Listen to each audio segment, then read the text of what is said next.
Sì, bella partita, partita maschia, loro li conosciamo bene, due di loro sono due nostri ex, però la vittoria ci serviva tanto perché venivamo da tre pareggi e una sola vittoria, quindi era il momento di fare un'altra vittoria e ci siamo riusciti fortunatamente perché la squadra ha giocato da squadra, senza individualità e individualismi che abbiamo avuto invece nelle prime giornate.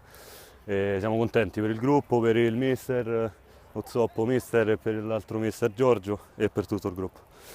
Allora, la vittoria è fondamentale perché senza i tre punti oggi sarebbe stata dura.